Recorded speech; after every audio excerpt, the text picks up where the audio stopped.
Suwan. Alfredo Cresado Story.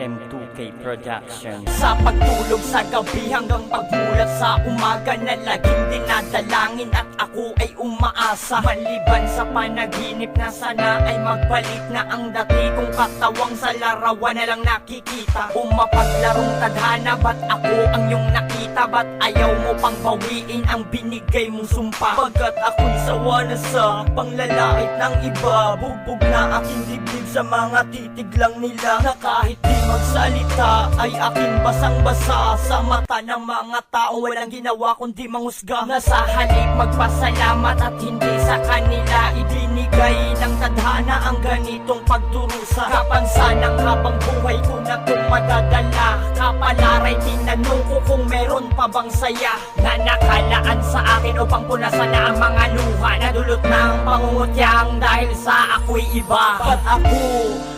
Yan ang lagi kong bulong na ba't ako?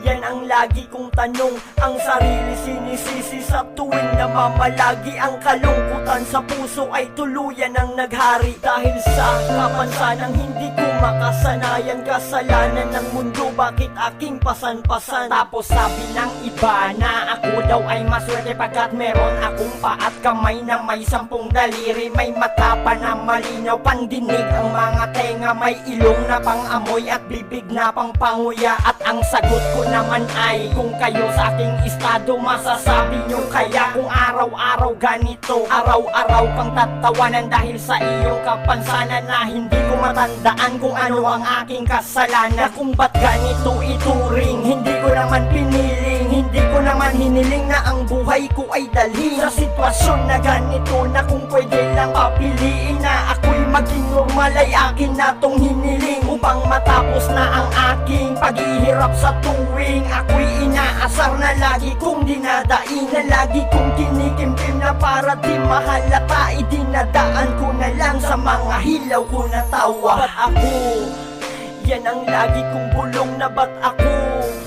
Yan ang lagi kong tanong, ang sarili sinisisi sa tuwing namamalagi. Ang kalungkutan sa puso ay tuluyan ang naghari dahil sa kapansanang hindi ko makasanayan. Kasalanan ng mundo, bakit aking pasan-pasan? Dahil ba sa aking pasan kaya ayaw akong ibigin? Kapansanan ko ay araw-araw kong hinihiling na sana ay magkamilagro at ako ay gumaling. Pagkat hirap na sa kanilang mga tingin, na kahit di nila sabihin ay damang-dama pa rin ang mga tawat pangungot yang di ko na lang pinapansin. Dinadaan ko na lang sa tawa at haba pa ng pasensya sa tulong ng mga kaibigan na sa akin ipinakita na ako'y isang normal at di iba sa kanila. At ang mahina kong loob sila ang nagpapasaya, at ang malungkot kong sa loobin pinapagaan nila. Ngunit sa likod ng ngiti nandun pa din ang mga luha, nandun pa din ang mga katanungan na kung ba't ako pa. Normal naman akong isinilang, ba't ngayon iba na? Ito ba'y isang parusa pagkat hindi ito biyaya? Kakambal ay pagdurusa, sa likod ko makikita. Ba't ako? Yan ang lagi kong bulong na ba't ako? Yan ang lagi kong tanong, ang sarili sinisisi sa tuwing namamalagi. Ang kalungkutan sa puso ay tuluyan ang naghari dahil sa kapansanang hindi ko makasanayan. Kasalanan ng mundo, bakit aking pasan-pasan? Ba't ako?